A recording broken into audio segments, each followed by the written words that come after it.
Hello everyone, in this video I am going to discuss the different sulci which are present on the surface of heart.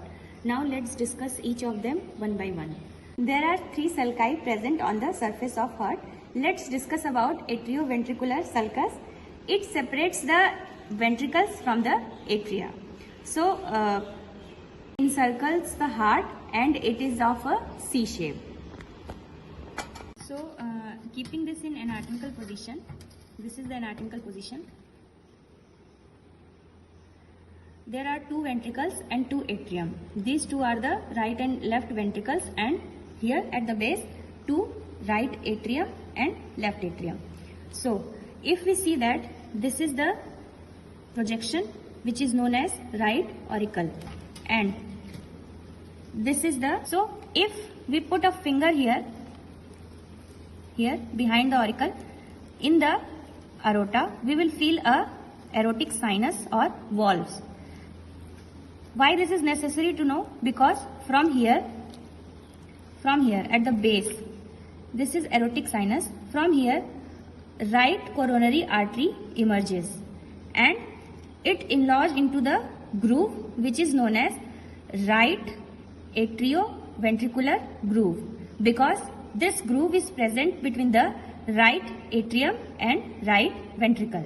So this is the, and it is present anteriorly, so this is called as right anterior atrioventricular groove, enlarged by the right coronary artery, right anterior coronary artery. So right anterior AV sulcus or groove, this right anterior AV sulcus encircle the heart and continues behind. See, behind it, it continues behind here, posterior surface of the heart, and separates posterior atrium from the ventricle.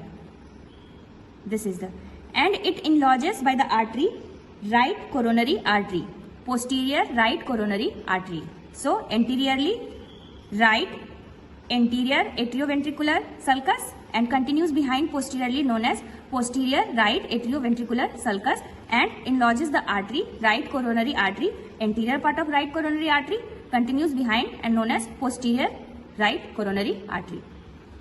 So let's discuss about left coronary sulcus. So left coronary sulcus is of two parts, anterior and posterior.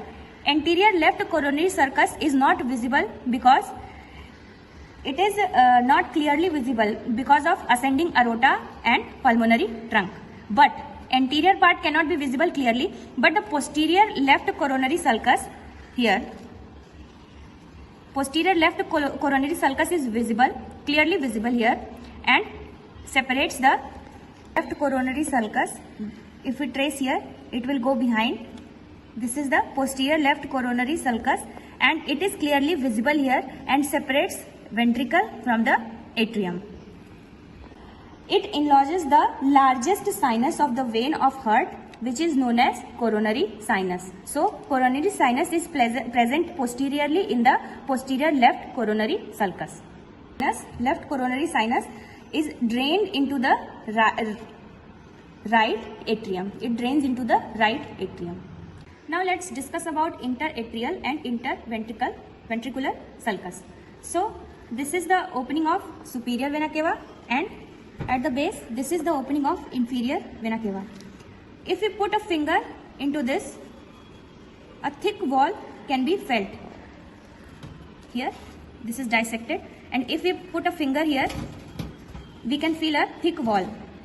Just above the, on the surface of heart, above this thick wall, a groove which is not clearly visible.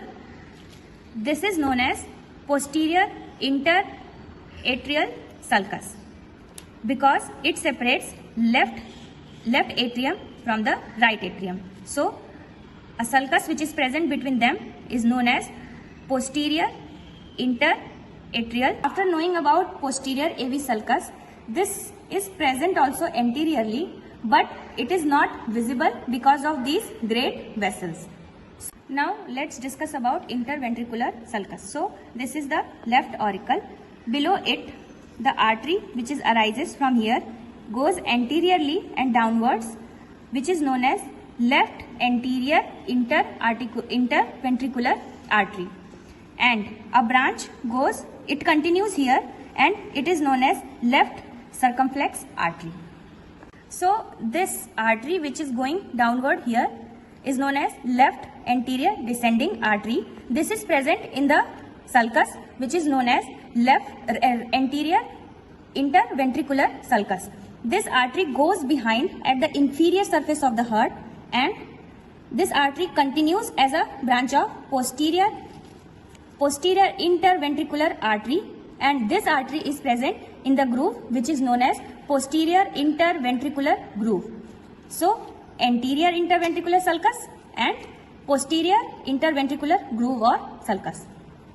And this posterior interventricular artery which enlarges in the posterior interventricular sulcus is a branch of right coronary artery. Now when we see the inferior surface and base of heart, here is a point present between these two is known as crux of heart.